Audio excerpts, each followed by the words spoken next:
What's up, everyone, and welcome to the Emerald Grappling Podcast. I'm your host, Aaron Murphy. Today, I'm down in Limerick, also known as Stab City, and I'm sitting here with the one and only Shane Sweeney. For anyone who doesn't know Shane, he is a purple belt in Brazilian Jiu Jitsu under Heath Pedigo of Pedigo Submission Fighting. You might know the gym as Daisy Fresh.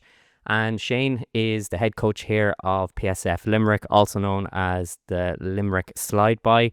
Shane is placed on multiple major podiums. He's won No-Gi Worlds, No-Gi Euros, Pans in the Gi, and AJP. See, I'm not used to that. At Gi Purple Belt. Shane, thanks for having me in your gym, man. Thanks a million for having us on, and thanks for shining a bit of lights on our little gym. No bother at all, man. No bother. I remember talking to you at the Dublin International Open. We were just chatting at the bullpen, and then when we were at like the podium, we were getting medals, and I was just like, I've seen you around, but I actually never had an opportunity to properly talk to you. And I was like, you know what, I'm going to get you on the podcast. And here we are. So thank you for joining me, man. I appreciate you very much, man. I'm sure you've heard me about the place as well as seeing me. Sometimes the voice is louder than the sight, but yeah, appreciate it. And it was nice meeting you at the tournament. It's those sub-onlys have become a staple of our team success. We've won a bunch of team trophies at them.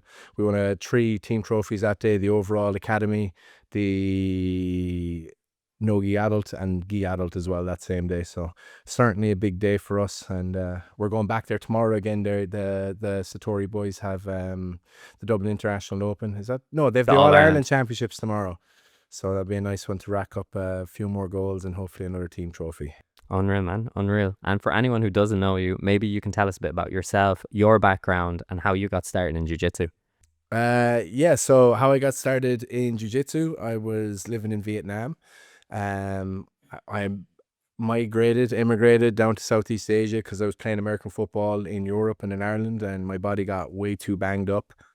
And I kept signing up, and I kept going for one more season, and I kept getting much worse with my body. So decided to go somewhere where field sports didn't exist to kind of retire from the athletic side of things. And then was down there for a little while, and then bumped into jiu-jitsu. And after my first session, I was like, okay, looks like I'm going to be doing this for the rest of my life. Went home, looked at all the brackets, looked at worlds, looked at everything like that. And I'm like, oh, this is actually, there's a lot of opportunities to be successful in this sport. So as long as you do everything right, you should be able to hit some of these goals. And yeah, that's been it since day one. I've been a full-time athlete at jiu-jitsu and chasing this down, and I've been all over the world with it. I've been in some very strange and weird and funny situations due to it.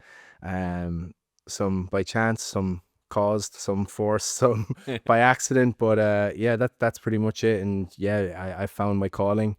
I thought I was going to be doing team sports coaching for the rest of my life. And I just realized that, like, if you're coaching a team sport, like, you know, if your best player goes down the first week or the first day, you know, you could do everything right and the whole season could fall apart, and then you could lose your job and there's no stability. So it's a big thing that I saw from day one going into jiu-jitsu. I was like, haha, full control, you can't kick me out. And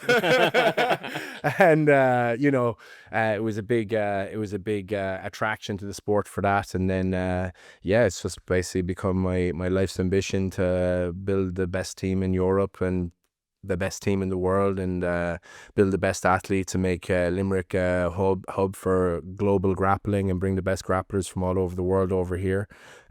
So we don't have to have our Irish guys go out to the world and never really come back. I'd rather take this time over the next few years, send people out from Ireland, send them out to the world to learn, use the connections that I've made over a very long career of 2 decades of being an athlete, and yeah, just bringing everybody back here and bringing a base back here, and then getting them to bring all their friends and all the people that they meet, and then slowly turning Limerick into one of the best hubs for grappling in the world is what I'm pretty much committed to doing for the next 20, 30, 40 years if people don't snipe me before then. Well, let's hope not. Let's hope they don't do that. But look, you've been doing professional sports for over, 20 years, you were saying? Yes, full-time professional, athlete. semi-professional. More, I'd say full-time athlete's more accurate than professional in jiu-jitsu or any of the other sports that I've done. But yeah, full-time is probably a little bit more accurate. Perfect. So you've been a full-time athlete for over 20 years. Yeah. And you've done multiple sports, like you were Correct. saying. How do you feel that transition going from like the big team sport, like being on a field, compared to like stepping on the mats? Was that a big change for you? Oh man, not having to, like, you know, you're at home and you're waiting to go to training and you look out the window and it's like hail and snow and rain and you're like, I get to go inside. You know what I mean? So that was a real attraction at first, being able to go train inside. So I figured for longevity of getting old and doing a sport, that's been absolutely massive. But also as well, coming into jiu-jitsu, I think, like, you know, with the obvious meme of everybody being autistic in this sport, I think that kind of translates a small bit to some of the social skills and stuff like that, and the social skills transfer into team skills and stuff, like when you come from team-based sports and then like come into a sport that's kind of lacking in that, I feel like it's a superpower, you know, especially, you know, my early days in Vietnam, where I'd be kind of like trying to rally everybody together and like trying to get people to learn, and like, let's all learn from each other and let's learn from each other's mistakes, and I'll tell you how you beat me and you tell me, and people were like, what are you up to? Like, you know, why are you helping me? I'm like, because I want us to all get better, you know. And I feel like that's been the superpower coming into jiu-jitsu, is being able to build teams and build groups and build small little factions to work together. And that's been not just obviously here, it's in amplified here as we've got our own gym and our own culture and own community here, but even all along growing up through the belts and through the different places that I live and the different gyms that I was in, it was always about building community, building a group and building a team, and taking on our goals together. And I think that's a superpower coming from team sports into jiu-jitsu that could be seen as an individual sport, but it's just not, like, do you know what I mean? It's very much a team sport, you know. So yeah, A lot of people have that like lone wolf mentality when they're training, but like without your training partners, your coaches, the whole team there, you're not going to progress, like straight up. Like, and if you can, I don't know where you're getting that confidence from. yeah, for sure. Well, also, I mean, like, I don't think it's impossible to not progress if it's just one person on his own, or you're not getting to know your training partners. But it's just, why the hell would you want to be successful without bringing people along with you? Like, you know, like, I've always felt like a party's better with a few people rather than you just sitting at home sad, like, you know, or even worse, you sitting at home celebrating on your own. I'd rather be at home on my own sad than jumping around the place celebrating. I think that's the same thing when it comes to success. It's like, you want to bring people with you. I don't want to look back at all my medals and go, oh, look how great I did. I got all these medals. I want to win all these medals and stuff like that. So people go, oh, I want to do that too. And you're seeing that filter straight through to the first generation of our team, that they're all medal hungry, and it's not even about winning or medals. Like, medals are nonsense. Medals is just kind of like a marker that we can use to go, is what we're doing working or is it not working? Am I getting better or am I not getting better? And yeah, that's just what we try to do with that sort of thing. Nice one. And like, everyone that competes is always chasing that gold medal themselves. But one of the things I'd always see you saying online or even like at competitions, like, you're coming for the team trophies. You're putting more prestige on winning a team trophy rather than the individual ones. Do you think offense and other teams should be making that more prestigious, like the team trophy, the overall academy, or, you know, still chasing the I'm okay individuals? with other teams not chasing it and us just taking all those team trophies and being the best team around. I'm completely okay with that. But no, 100%. I think teams do need to look at the team trophies, and they do need to look at their whole team. You know, a lot of the time as well, you might have teams that have ambitions of winning big adult trophies and stuff like that. And I think one of the best things to get big adult competitors get over the line is by having a bunch of masters guys around the place, and they're podiuming and they're doing well, and, you know, they're winning gold. And then all of a sudden, the 30-year-old lads are coming in and, well, I got a European title. And then the young lads are like, that's not fair. You had a 16-man bracket, I had a 50-man bracket. It's like, well, go do it. Shut up.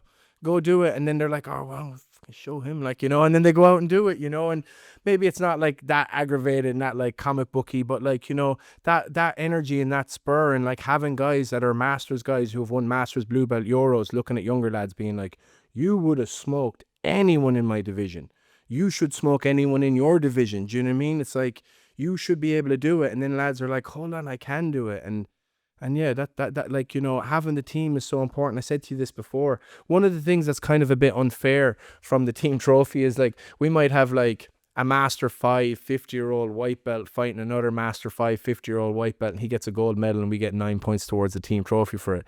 Or you could have equivalent, you could have a black belt going through an 80-man bracket and he wins gold and he also gets 19 points. And that's kind of a little bit unfair because, like, look, a black belt winning a massive bracket should get more team points than an old dude winning a beginner's bracket. But also as well, you can use that to benefit your community and benefit your team. It's like, okay, cool. Obviously the jiu-jitsu is worth more value in the black belt bracket, but like, who's going out there looking out for these 50-year-old dudes, these 40-year-old guys, maybe these soccer moms, stuff like these in obscure brackets and obscure weights where you can actually just go get them and just teach them to win one match, and then they massively help the team, and then they're a huge part of something. And then because they're a huge part of something where a team is winning team awards, now you've got the best young adult competitors being like, I don't want to just get a bronze medal, I want to be the gold medalist. I don't like all these masters winning gold, and I deserve gold, I'm better than them. Well, go win gold and go do it, and like you just get such an amazing effect from that, where you have like guys that wouldn't like, okay, so if that master's white belt beginner guy, his team points, if his gold medal is only worth 1 point, are we really going to go look for him? Maybe we will. For good people, we should look for him. But like, if he's worth 9 points, we might put 9 times the effort into looking for this guy.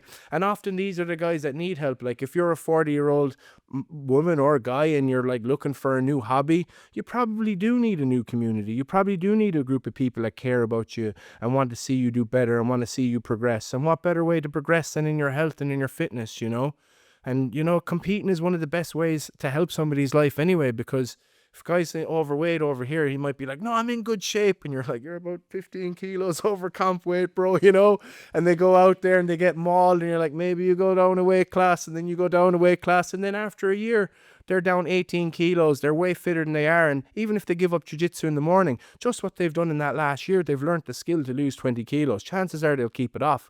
Even if they don't keep it off, they've learned the skill to take it off if they regress again, And that's a big thing that we'll see at our gym. We've got lads in the gym. A lot of lads are down 3 weight classes. We've got a 17-year-old who used to travel to Cork and Dublin to go on dates with girls. Now he's down 20 kilos and he's dating girls in Limerick City. All right, so things are moving up, And same thing, we got a couple of masters guys here. We got 2 guys that are down 20 kilos, and they said they can't believe that they're down this much, and even more so, they can't believe that they're down this much while having so much fun and actually learning new skills and being with the lads and just having a great time, We have a couple of lads in here who are out after divorces and stuff like that, and it's a bit hard starting your new life. Cool, come here. We've got a lot to offer. We've got a huge community offer.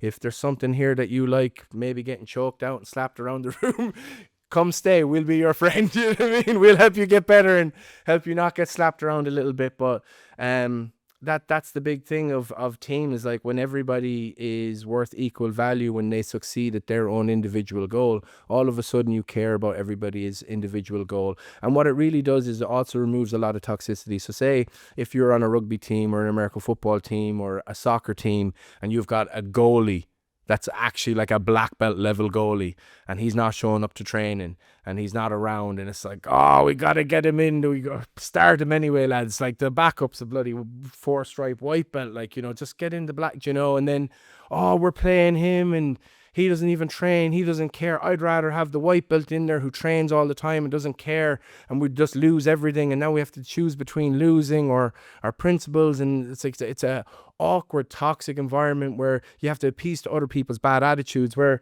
in jiu-jitsu, it's kind of like, if you got a bad attitude and I don't want to be around you, I'm just going to I'll give you a bit of grace, but I just go over there. You know what I mean? Whereas, in team sports, sometimes you have to embrace the diva, you have to embrace the bad attitudes, you have to embrace their egos. And I just think jiu-jitsu is so wonderful for that, where we get to include everybody, but then also we don't have to fail altogether. We can still achieve our individual goals, even though our ultimate goal is the team goal. But if the team is lacking and not pulling their weight, at least the guys that are pulling their weight will get their results. Unlike, say, in a sports team where you could have 6 guys on a team of 15 operating at a world championship, elite Olympic level, and then a few other guys are arsing about, and then all of a sudden everybody loses, whereas, we can win here on our individual merits, and now we can also win on our team merits. How are we doing in the F-bomb count? Are we beating Killian Lawler yet, or? I don't know. No, that was a great episode. Shout out Killian Lawler. Oh man, that was brilliant. Yeah, and you've opened this gym in the last 15 months or so, 15, 18 months. And how do you find when new people come in, like you were saying, like people could be coming from like different backgrounds, they're looking to try new hobbies. And like I know myself, when I first went in, it is a daunting experience walking into a gym and you're like, oh, look at these lads. And then when you see coloured belts as well, you're like, oh, they're like unicorns, they're like magical, you know. So how do you like, you know, settle the nerves for those beginners when they come into the gym? I think going into anywhere like is a bit daunting. You know, you go into a new anything, it's daunting. You know, whether it's going into do something athletic or not athletic. You know, you go into new people. Oh, what's it going to be like? But I mean, we do a pretty good job of the second people come in, we say hello. I look at a lot of things that made me uncomfortable going to other gyms and make sure those things don't happen. You know, I've been into gyms where you go in and you say hello, and the head black belt will just like look away and not say hi back to you, and you're like, oh, okay, that's weird. Do you know what I mean? I'm like, so like when people come in here, I like tell people go over and say hi to someone if they don't know them. And again, like if somebody comes into the room and I see someone's not gone over and said hi to him, I'll hit him in the arm and be like, you ignorant, go over and say hi to him, and we'll start low key bullying our friend for not going over to the new person and making them feel welcome. And immediately the new person's like, you got to be nice here, they're going to bully you. You know what I mean? I like this place, you know? And people tend to loosen up a bit. And so the guys do it to me as well. Sometimes I'm there yapping away and a new person comes in or someone's coming in, I've not said hello to them, they hit me and they're like, oh, you're too big to say. All right, lad. Do you know? And then I'm getting my balls busted rather than the new guy getting their ball busted. And then they just see it's a good environment, and then we try to get everybody to roll with them. And, you know, I obviously keep an eye on and keep the grumpy people away from the new people and keep the lunatics away from the new people. And we just try and make it welcoming for people. Ultimately, like, you know, the most nerving thing about going into a room full of people for whatever you're doing is, what are they going to be like? Are they going to be a bag of gowls? Do you know what I mean? Are they going to be sound, like, you know? And that's the thing. If you go in and be sound straight away and you give that energy of, hey, yeah, we're this isn't like some sort of cult. We don't all bow here. We don't all have these mad rules. You don't have to ask me to go to the toilet. It's just like, you're a grown adult, you know, just go. Do you know what I mean? We're all cool here. You're cool here. I'm glad you're here. Make yourself at home. This is our house. This is your house. And if you do anything weird, you'll know about it. Like, you know what I mean?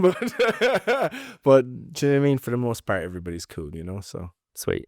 And you recently just brought a wave of white belts over to compete at the IBJJF Europeans in Lisbon. absolutely. What was that experience like? That was absolutely amazing. That was one of the most rewarding things that I've done in a long time in sports. It was really, really, really good to bring such a large crew over there. It's also important, it wasn't just white belts. We did have a couple of blue belts over with us as well, and a black belt world's medalist as well at Master 1 in Josh Murdock, who was fantastic over there. He was really, really good at getting into the black belt areas, being a black belt and being closer to the mats to be able to corner everybody, and was a huge help to us. And of course, the blue belt level, we had Toby Hughes and Shawnee Lamb as well, who have been just absolutely huge pieces of the puzzle for PSF Europe. Toby, the first member of PSF Europe to go over to North Texas to Daisy Fresh down there and spend time with 3 months with George Valadares. Spent a lot of time with a really, really great kid, Waylon Downey, who's a two-time PANS champion, three-time PANS champion actually in the gi and no gi. He spent 3 months over there training with some of the best guys in the world, and has come back here and has started to already carve the path to show our guys, hey, you can get over, you can get back. And even in March, we're sending 2 guys from the slide by over to HQ for 2 weeks to go learn again from the best in the world. But going back to the white belts, what was it like with the white belts? Absolutely amazing. Like the first day we went out with our masters athletes, we only had 3 guys going.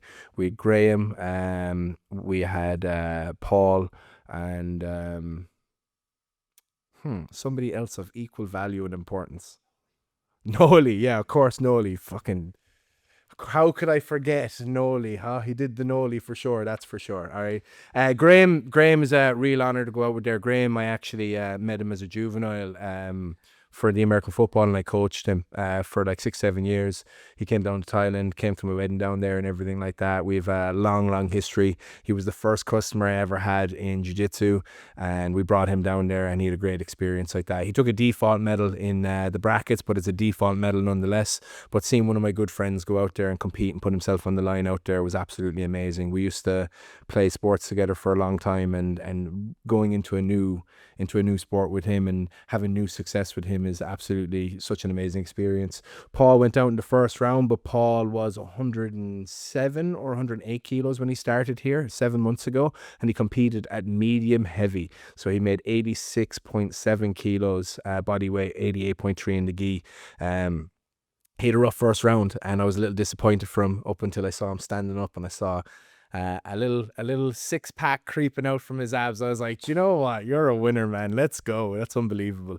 So that was a really, really great experience getting the Masters out. We didn't pick up any wins that day. Noli went out there. I feel like Noli was way better than his opponent. I think Noli's going to win white belt pans or Euros, sorry. I think he's going to win blue belt Euros, purple belt Euros, brown belt Euros, and black belt Euros. He has everything you need to succeed. He's put down a year that if he does another 4 years of that, he will be a brown or black belt world champion by that time. I have no doubt. I'm sure he'll also have his own gym out in Doon in County Limerick in probably a year or two. He's really, really good. We're so lucky to have him. He was way better than his opponent, I feel, in the match. He just did the Noli, which is going for a Kimura on top, sitting to his butt and trying to finish on his bottom, and his opponent got 2 points, and that was the match over and done with. But I really feel like he could have won gold in that division, and I think we will see him take gold in that division at multiple different belt levels. The adults on Monday were amazing. We had 5 adults. Liam Sweeney, who only started 7 months ago, he was so close to winning a match and just botched it just in this split second. He just botched it, and the score ended up being I think like 16-0 or something like that, but it really was that close to being 7-6, and then it just went all crazy in the last 30 seconds. We're super proud of him. When he started, he was really bad. He hates me saying this, but he was really one of those guys that were like, bro, I don't know if he's going to get good, you know, but he's really getting good. He's getting out there, and he looks amazing. I think he's going to take a lot of gold medals this year. I think he'll podium at Euros next year. And again, another guy who came here at 90 kilos, he went out there at middleweight. So another guy down 18 kilos and out there competing after only 7 months and almost winning a match. Tig, 17 years old. He's competing in the adult division because he turns 18 this year, so it makes him eligible for the IBJJF adult division. He went out there, 1-1, won a match, lost a match, worked our system, did a lot of half-guard stuff, looked great. Another guy was 99 kilos, went out and competed at middleweight, 82 kilos now. Absolutely phenomenal stuff. We had Larry, the King of Thomond, all right? He is the first man to pick up a win for us at an adult major for PSF Europe, the first adult win at a major event, and he's just from down the road, homegrown, only at Jiu Jitsu 6 months, has beaten me in multiple rounds in the gym, has beaten multiple purple belts in middle matches in the middle of the gym, at the same weight class as well. He is a physical freak. He will win gold medal at Euros next year, and the sky's the limit for him. I think the ceiling for somebody like Larry is the greatest of all time, to be honest with you. It's absolutely terrifying. It's absolutely terrifying. He's 94 kilos. He could probably make medium heavy, and yeah, he is terrifying. You know, if we have a middle match here and all the guys are watching, I'm probably looking at beating him 2-0. Like, that's what we're looking at. And he just went out again. He won one match, dominated a match. He went out to the silver medalist who lost the final narrowly. So that's a good result for us. I'm sure he'll win next year. Oscar has been phenomenal. He went out in the first round to the silver medalist of an absolutely massive bracket. Again, he's gotten so much better. Did really good. Was amazing seeing him out there. Probably a little bit too heavy, and I think too heavy of a weight class. I think he might drop to a division lower. But again, he did super good. Had a good match against the silver medalist. It was fine. And then that leads us on to our golden goose, the Kerry gold boy himself, Niall Heaton from Kerry, who went out on his 1 year anniversary of Jiu-Jitsu. He went out and competed at Euros and won 5 matches and lost in the quarterfinals by a decision to the eventual winner. Niall's amazing. Niall's really good. He's picked up a reputation around Ireland and the UK for winning and also being the most stubborn person ever to live in a submission. He gets entered into about 10 submissions per match and spends most of the match in a submission. The referees watching spend most of the time wondering if he's dead, and then he will pop out and just submit his opponent, and it's absolutely fantastic. But he did really good. He had all the capabilities. He could have taken gold at that Euros for sure, but I think a lot of luck would have had to have gone his way for it. I think it played out the way that we thought it would. And we really, really look forward to going out to Euros with him and give him a second run at Euros next year, which is going to upset a lot of people. But as I said, this man is in submissions more than he's in class almost. Do you know what I mean? And he's in class every day, all day. So we need to really work on him avoiding submission entries, and we need to develop his stand-up game and his outside passing. And I think he is going to win gold at Euros, white belt next year. And then I think he will have a little bit of a patchy summer at blue belt, and I think we'll be ready to win blue belt Euros in the Nogi in October 27 with him, and then probably looking to win purple belt Euros the year after, and then look at ADCC trials from then. But yeah, that's how our white belt squad went out there. It was really, really, really good. The guys did great, and we pretty much missed the podium bar Graham's default medal, so we technically did miss the podium on it, but that's perfect. It sets us up as a very, very young team that had no right to go out there and win as many matches as we did, and we get to go out there next year with our first generation squad and our second generation squad. And I do believe we are going to win the novice trophy and go put a stamp down. Within 25 months of opening up our gym, we will have the best program in Europe for white belts, and it's going to be on display in Lisbon, and we're going to have a big crowd there. We're going to have a lot of guys there, and it's going to be a very, very big moment for the team.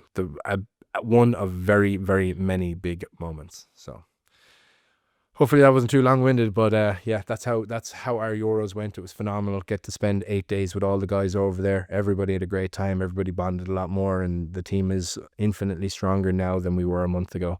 And that seems to be the way it goes every single month. We just get stronger and stronger and closer and more united, and the punches keep on rolling. So life's in a good spot right now for the team and for everybody else. You mentioned Josh Murdock. I did. What's it like having a world podium, or was it silver he got in Worlds? He got bronze at Master Worlds in 2022 in the black belt division. Do you know who Henan Barrow is? Yeah. Josh hates me telling this story, but Henan Barrow is a UFC world champion, a former UFC world champion. So I was actually standing beside CJ, Josh's brother, and I was like, "When's Josh up?" He's like, CJ's like, "Yo, man, Josh is up in like 20 minutes, bro. We're just going to watch Henan Barrow fight now." And then like Josh starts walking down to the mat, and CJ's like, "Oh, he's on the same mat as Josh."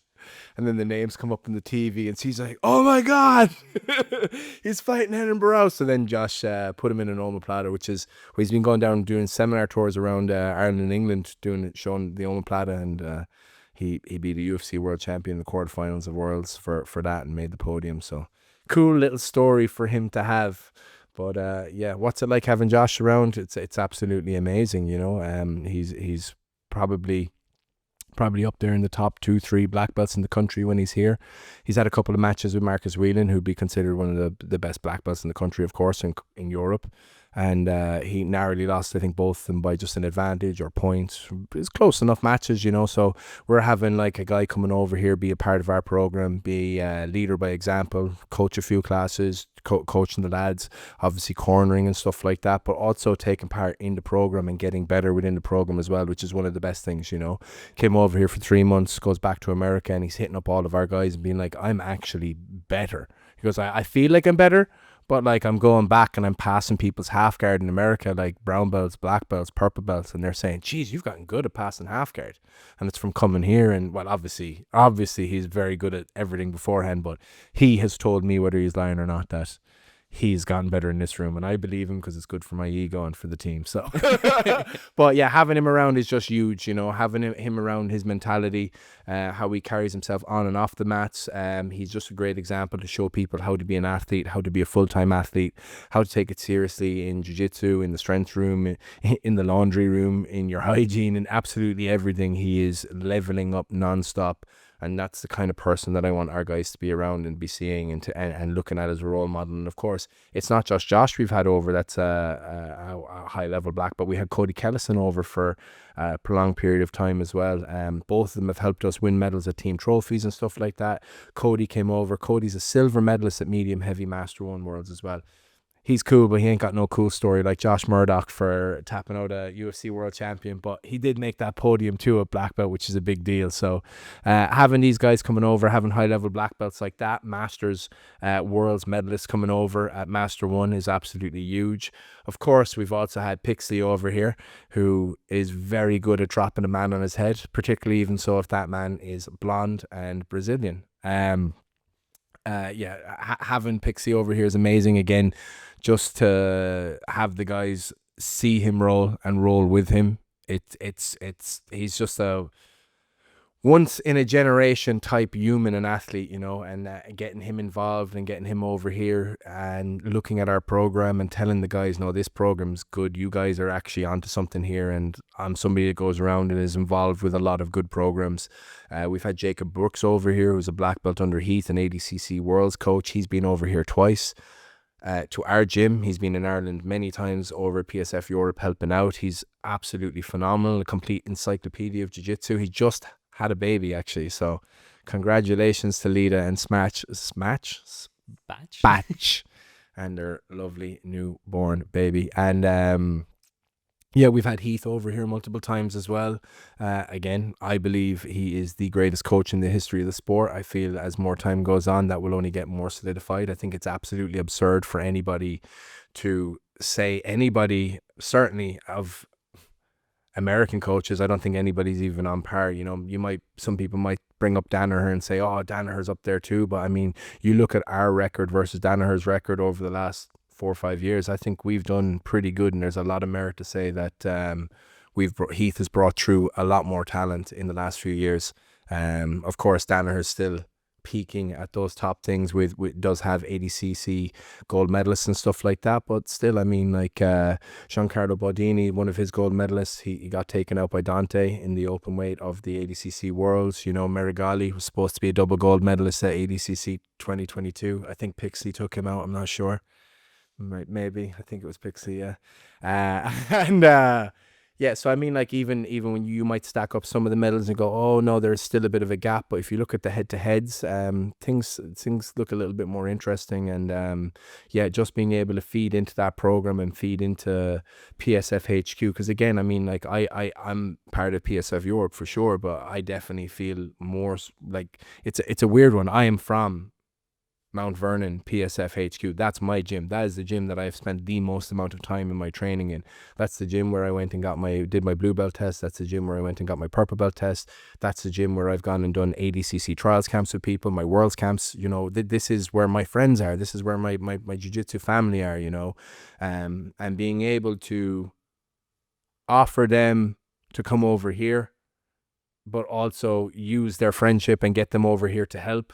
Obviously, like, these guys can travel all over the world and go anywhere and probably make way more money than I can offer them or whatever, but just being able to bring them over here and build with them and get them involved in our program. And, you know, I feel like a 4-year-old doing like a picture, like the little picture I did, you like my team, look what I built, and they're like, oh, good job, we'll stick that one on the fridge. Like, you know, we're still in very, very baby early days, but the feedback we're getting from all of them is just like, no, this is the real deal, you know. And like, I think the biggest compliment that I get, and again, every time we get somebody from HQ that comes over here, there comes a point in the training session when they're in the room where they just start looking gobsmacked, and I'll be like, I know what's happening, and I'll go over and talk to him. I'm like, what's up? And he's like, this is the laundromat.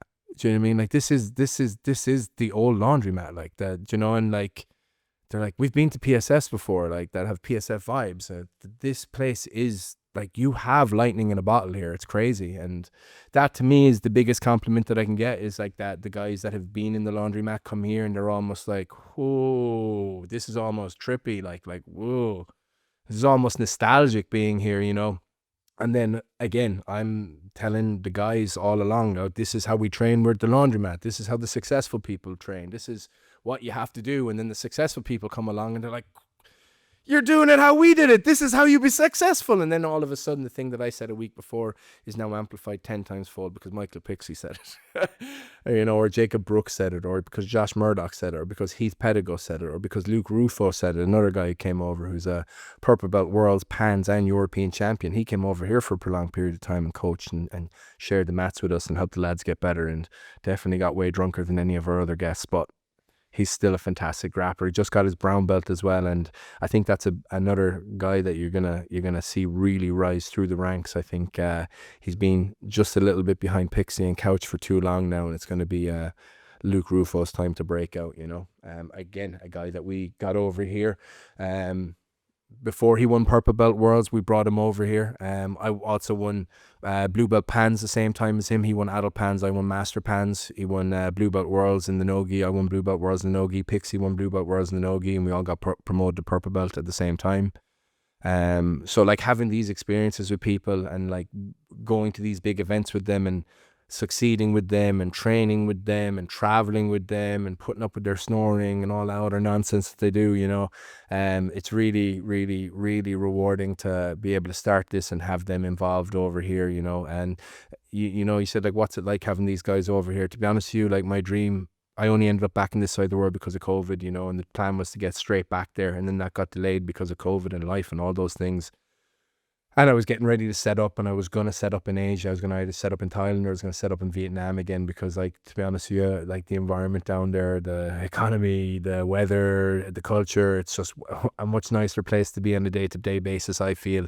But then I realised the resources I have. I realised Shannon Airport out the road. We've Dublin up the road in only 2 hours, and we've got direct flights from Chicago, and they're cheap, you know what I mean? And we can get these guys over, and we can get them over at affordable prices, and we can build a future for the team, for them, for ourselves. Maybe we can't look after these guys the way that we want to right now, but this team is going to be monstrously big. We're going to have gyms all over Ireland. I want more PSF gyms than BJJ gyms in Ireland. Do you know what I mean? I want us everywhere, in every corner, in every small town.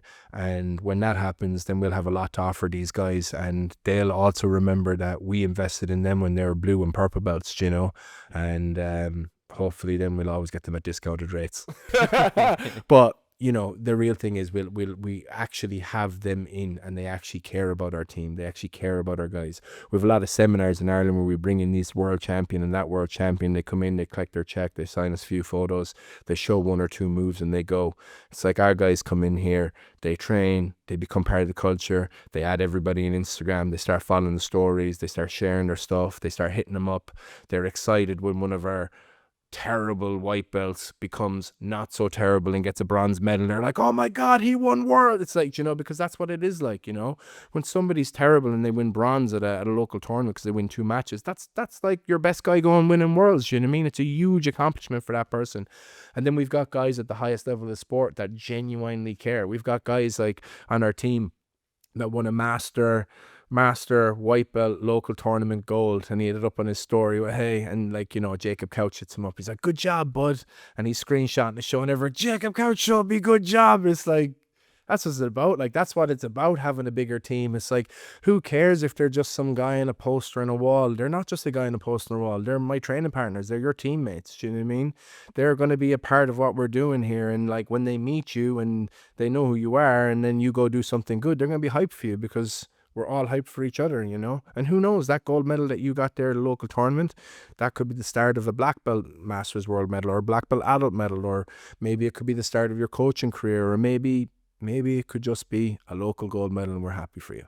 Maybe that's all it is, Maybe if that gold medal doesn't come for you either, who cares, As long as we're all here and we're all getting better and we're all trying, as there's an old phrase, you throw enough at the wall, it'll stick. I'm trying to keep my Lawler counter down. I don't want to be cursing too much. Lord knows how many I've done without realising.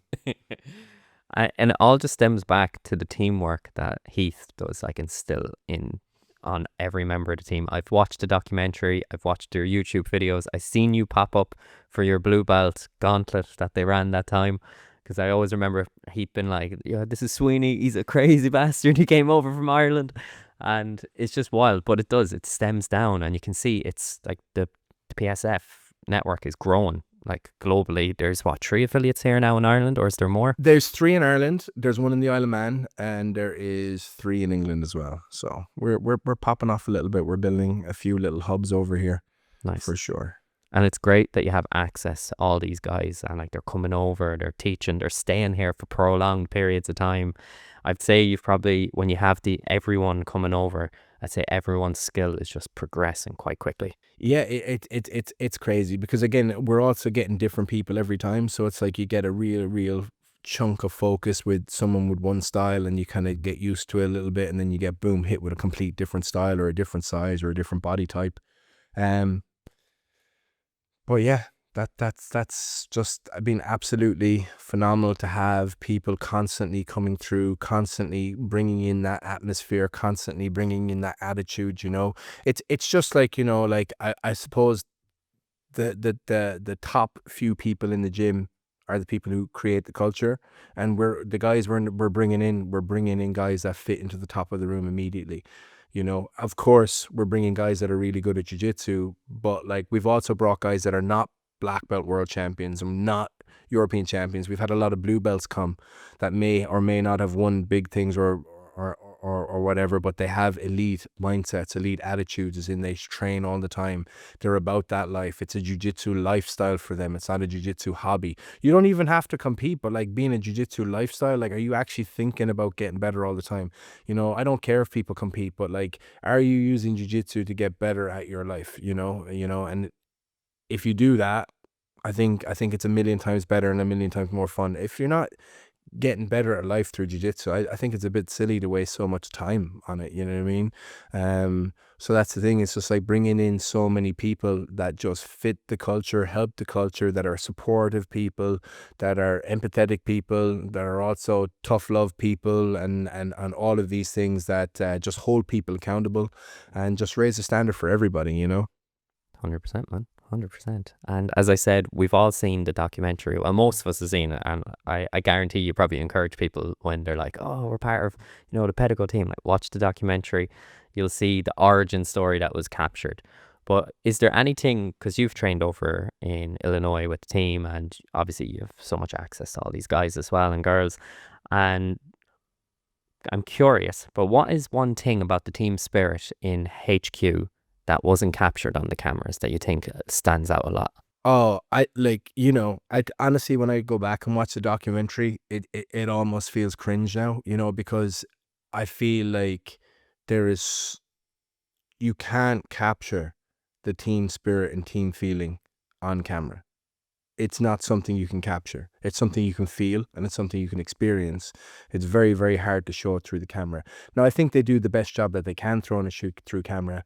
And like, it's a very attractive thing when you don't know what PSF is to see how they show it. And you're like, this is awesome. Let's go see it. But like, it's a hell of a lot deeper than anything that you could put on camera. And I think that's the main thing about it. It's like, almost like it's kind of like the documentary kind of reminds me of like Jackass, the TV show, mixed with jiu-jitsu. Like, that's what it feels like for me. And that is a big attraction to why I went there. But it is a lot more deep than that. And there's a lot more support, and there's a lot more caring, and there's a lot more accountability and togetherness and support, like Heath I believe he's the greatest coach of all time, but also as well, he's one of the best friends you could ever have. He's an amazing leader.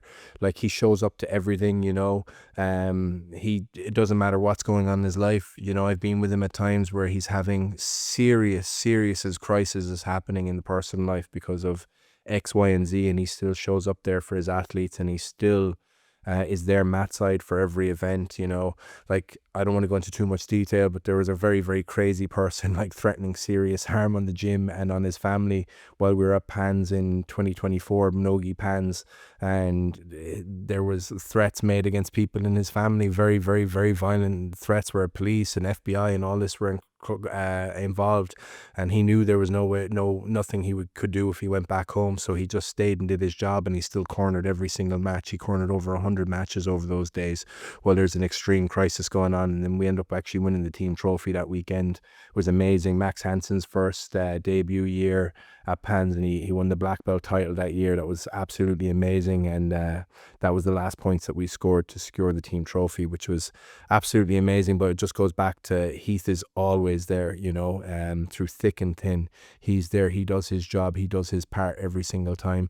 You know, a lot of the time, sometimes I'd be wondering, I'm like, man, is Heath really that good? Like, you know, or does he just do all the basic things perfectly? Because I'd say 95% of what Heath does, I'd say even more, 98, 99% of what he does is just doing the little things properly. Like when your athletes come into the gym and they say hello, he says hello back. You know, might not seem like much, but when someone doesn't say hello to you back, you notice it. You know, he comes over and talks to people. He asks how you're doing. He checks in about you. He learns a little about who you are. He learns a little about your struggles. He learns your goals. He gives you direction. He does all these little things. He makes sure you're being looked after. He makes sure the lads are looking after you. He makes sure you get a beating if you're being a crazy egotistical man. Like, you know, he makes sure you get exactly what you need. He does all the little things right. But then every now and again, you'll have a crisis or a situation or a decision need to be made, and he'll make one, and you're like, all right, you're the GOAT. Like, all right, yeah. Like, you're good, you know. Like, there's been a lot of times, like, I've looked at him an awful lot. Like, you know, I've learned a lot of jiu-jitsu off him. I've learned a lot of stuff like being a competitor and stuff like that from Heath. But I do feel like before I came to PSF, I was already a pretty polished athlete. Have I gotten better in all those aspects through the team? Yes, absolutely. But was I already at a decent level of those things before I came there? Yeah, I believe I was. I think the biggest thing that I learned from Heath is just his ability to lead. How he leads is absolutely phenomenal. How he leads without ego, how much he says without saying, how much he says when he is saying things. And you know, definitely for me, for sure, learning when to keep your mouth shut and say nothing is one of the biggest skills I've ever learned from Heath. I'm still, I wouldn't say mastering that, I would say grasping the finer basics of shutting my mouth. But no, like he is absolutely amazing. Every time I like study him a lot, you know, and every time I see him make a decision, it's either the exact decision I would make or it's a better answer that I didn't even know existed. But again, I think why a lot of the teams within PSF do have success from the affiliates and stuff like that is because that is the backbone of the team, is just do all the little things right. Sure, if you're a genius like Heath and you've got a photographic memory and you're Rain Man and all this, you can sparkle a bit of genius on top of it. But ultimately, the cake, the foundation, it's all making the small decisions, the day-to-day decisions, doing the right thing day to day, day in, day out. And I think that's why so many of his coaches that might not be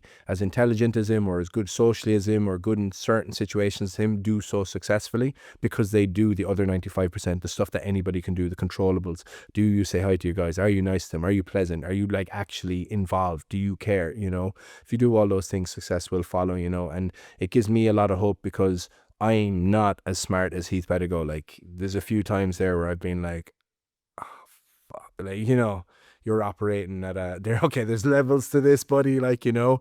But the great thing about it is I do believe I can achieve similar things to Heath in a shorter space of time, because unlike Heath Pedigo, when Heath started, Heath didn't have a friend like Heath Pedigo. I don't have to be as smart as Heath Pedigo because I have a friend like Heath, and I have his network, and I have his friendship, and I have his connections, and more importantly, I have him wanting me to succeed, which is one of the most valuable tools that you'll ever have. And why don't you just look at one thing when you walk out here, one of my proudest things on the door, there's a little sign on the door on the way out, and it's just a little handwritten note from Heath, and it's on some of the mats from the old Daisy Fresh gym that we all used to sleep on. And it's just got a little note in it, and it's one of my proudest things of the gym. Just take a look at it on the way out. But for sure, Heath's ability to do the little things correct is what puts him where he is, and then his genius on top of that is what just makes him, in my opinion, the greatest coach to ever do any sport. So with the gym being only open about 15, 18 months, where would you like to see PSF Limerick in the next 5 years? In the next 5 years, I would like an ADCC trials winner, for sure. Yeah, I would definitely like us to win the novice trophy at Euros multiple times. And I would, in 5 years, yeah, we will be yearly contesting for that novice trophy. We will have a very, very established gym with a massive hub for people to stay and sleep. And we will be drawing people from all over the world to come here to train, to come here on holidays, to come visit, to come get better, to come move permanently. And yeah, just having an absolute wealth of talent and making a champion factory and improving the community, improving everything around us, and changing Limerick from a hurling town and a rugby town to a jiu-jitsu town, which will definitely take longer than 5 years. But I mean, even looking longer than 5 years, it's like I would like gyms all over Ireland. I would like to fill Thomond Park with an event in 10 years' time. I would like to have gyms down in Asia and Vietnam and Thailand. I've already got a lot of people working down there that are hopeful to get involved and get things set up. I would like to have trials winners in 5 years was the mark. Well, in 5 years from now. So I think 3.5 more years is when I'd really like to have our first trials winner. I don't know how feasible that is. And then at the 7-year mark, I'd like to have a trials winner in Asia as well and start taking over that side of the world.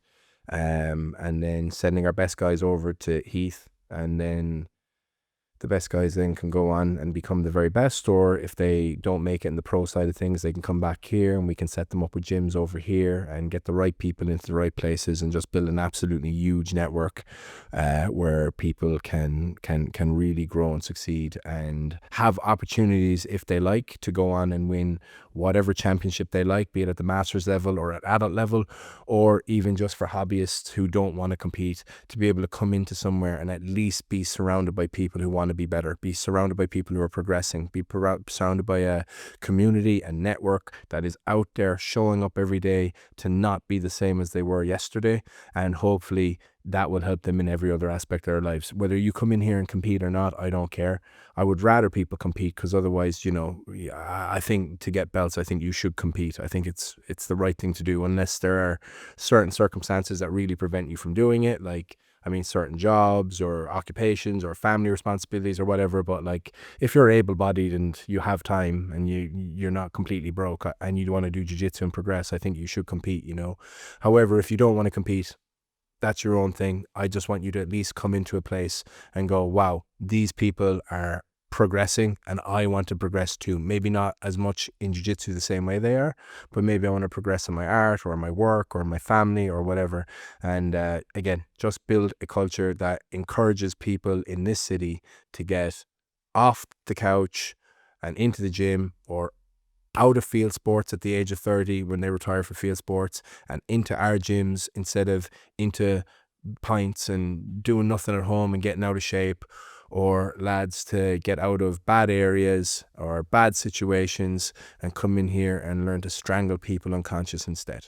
That's what I would like. I would like to have huge opportunities for anybody to come to Limerick or grow up in Limerick and be able to look at grappling or look at MMA and go, I can go from here to world champion at ADCC, or from here to UFC world champion, and there is a clear route of success where I can go over and train with the best guys in the world, or the best guys in the world will come here to train with me, and we have all the connections to help them get around. We have a network set up to sponsor the best athletes that are working the hardest, to take the financial burden off them, to send guys and girls all around the world to go be the best version of themselves and do what Ireland and Limerick does best, and export huge talent. You know what I mean? That's what I think Limerick is really, really great for, is taking fantastic people and putting them out in the world to show off their talent, be it in rugby, be it in music, like Cranberries, all this stuff. We've got so much talent in this country and in this county, and it's being wasted. And I just want to build that network to give the platform to the talent that we have in Limerick, to make it a global hub for grappling, where people go, oh, I'm going to go to Limerick for 3 months, send 2-3 years slide by and forget, like that kind of thing. That's what I want, and that's what it will be, because we've got the right people who all want that too. And when that day comes, it's going to be very stressful managing it all, and I'll be craving these days, the good old days. But that's what I want. Heavy as the crown, give it to us. It's going to be a nightmare, but we're gonna have an absolute machine, a sporting machine. That's what this city was made for. The motto of Limerick City is an ancient city, well skilled in the arts of war. And I feel like since we've had a treaty stone in this city, we've lost our warring ways, and I want to make sure that we get back to remember we are a fighting people, we are a warring people, and we should know how to defend ourselves with our hands, and we should know how to fight, and we should have opportunities for the best fighters to go on to be the best in this region, to be the best in the country, to be the best in Europe, to be the best in the world, and make $1 million bucks. And that's another thing. I want to make a few millionaires before I turn a certain age. I want to have a few athletes in here that pocket $1 million bucks from this sport, and I think that is very doable. Amazing. And you're always leading from the front. I see you at every one of the competitions. You're there, you're competing, you're in every division, your weight, for gi, no gi, the open classes and that. And what about yourself? Have you any competition aspirations in the next 5 years? I have a lot of competition aspirations, but ultimately all I want to do is go out there and lead from the front and lead by example and have fun while doing it and be calm while doing it, and show the lads that you can go out there, you can be composed, you can get your highlights, you can have fun, you can progress, you can get better. And if I can do it, you guys can do it too. And that's all, you know. I would absolutely love to just get out there and inspire our guys and maybe retire so I don't have to be so sore all the time. But number one, inspire the guys, build the guys. This year I do plan on winning brown belt worlds at AJP, getting promoted by their system to a black belt, and then entering into the black belt division at the end of the year as a brown belt and winning black belt no-gi worlds as a brown belt. But all of that is nonsense. That's just individual accolades, individual things that we're chasing. None of that means anything. I don't care if you've got a black belt world title. Who have you brought along with you? That's what I want to know. And that's the key thing. Half these divisions I don't even want to be doing, you know, but I might get a goal in that division. That'll help the team, you know, and then the lads see me doing it, and then I'll be like, go on, do the open weight. And they're not going to look at me and go, oh, I don't want to do the open weight. I'm like, I'm doing 8 divisions, guy. Get into the open way and do it, you know. But they all want to score as well, and they all want to get points, and that's it. It's just all this extra competing is just to inspire the lads, to show them we can do this, we deserve to do this. Let's go out there and lead from the front. And look how easy it is to win a team trophy when you go out there and one guy picks up 3 or 4 gold medals. It becomes a hell of a lot easier. And at the last tournament we picked up a team trophy at Grappling Industries Belfast, and I lost a load of my matches. For the first time I didn't get a gold medal, and all the lads picked up gold, and then they won it for us instead, you know. Or even before that in Dublin in December, we had another girl come in, she got 4 gold medals. Niall came in, got 4 gold medals. White, blue and purple belt, we all got 4 gold medals, and enough on our own, the 3 of us would have got the team trophy. But all the other lads also did enough to win the team trophy themselves as well. So we kind of technically won 2 team trophies if we split the team. But that's what we're doing. We're just showing that, like, look, if you go out there and actually pick up multiple goals, the team is in a really, really good spot. A lot of the time, 8, 10, 12 gold medals will get you the team trophy. So in that situation where we had Tane Amado and Niall Heaton and myself, we all go out, we get 12, just in the 3 of us, you know. So getting out there, leading from the front, and making sure that not just me going out there and, oh, you got 4 gold medals, sure, half of them are masters, that was easy, you know, but it tricks someone like Niall into going, oh, I have to get 4 gold medals too, and he gets 4 in adult, which is way harder. But mine's purple belt, so I take all the credit and he gets nothing, you know. But like, that's the thing. It's like, it just builds the culture for like, oh, well, if he got 4, I can get 4, you know. And then, as I said, Tane came in her first competition with us, and we're like, yeah, you need to get 4. You're way better than these girls. She's like, oh, okay. You know, like, now it's like, okay, go get 4. And she did, you know. So yeah, competition wise, just try, have fun, and try inspire the guys to go out there and put it on the line, and show them that it is an investment. It's a lot easier for me. I feel bad as well asking the lads to compete because it costs money, and I know how the cost of living situation is at the moment, you know.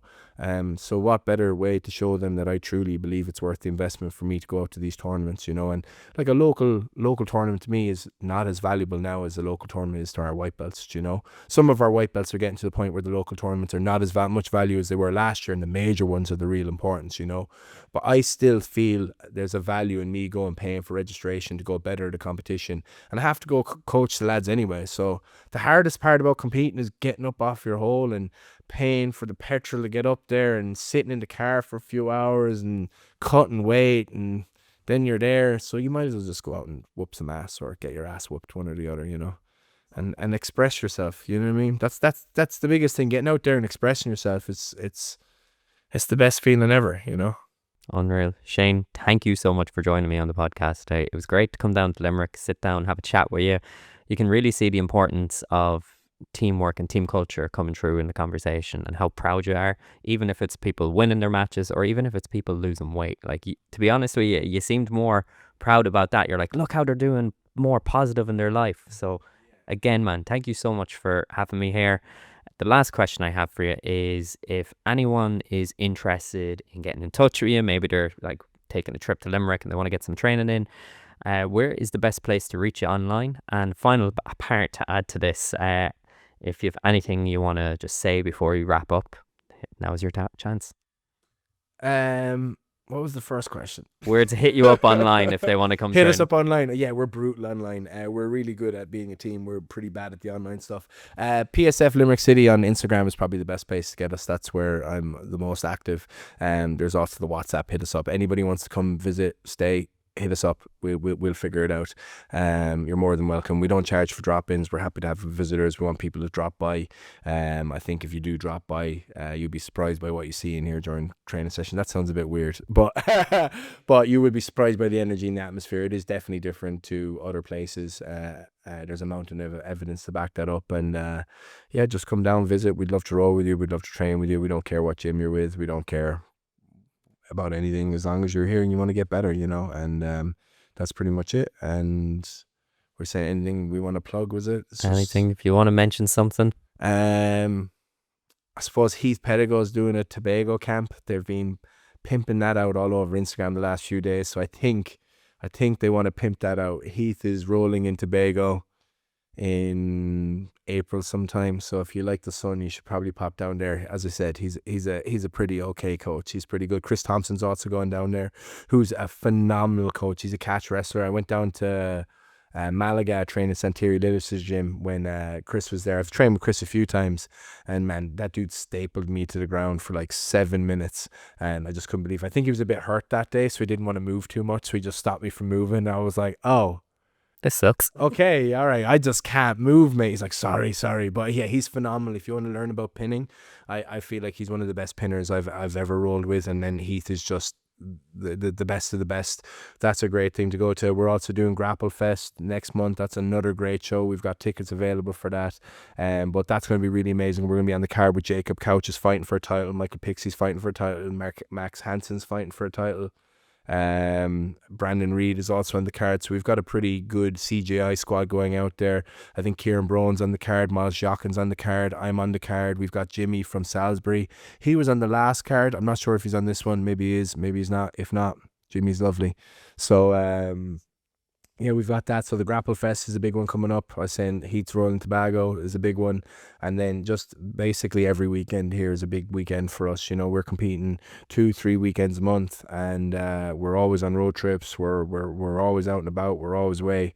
And yeah, we're always looking for people to hop on board, join what we're doing and get involved and have fun. And whether you're already doing jiu-jitsu and you want to try out someone new, or you're new to jiu-jitsu and you want to try it out, we're open for everybody. We've always got stuff on, so we got nothing to plug because we're always busy. So amazing. I'll make sure to include all that information in the show notes below. And if you've enjoyed this episode of the podcast and you're listening to it on Spotify or Apple Podcasts, I'd greatly appreciate if you could leave me a 5-star review. And if you're watching this on YouTube, remember to like, share and subscribe. And again, Shane, thanks for joining me, man. Thank you very, very much. I really, really appreciate it.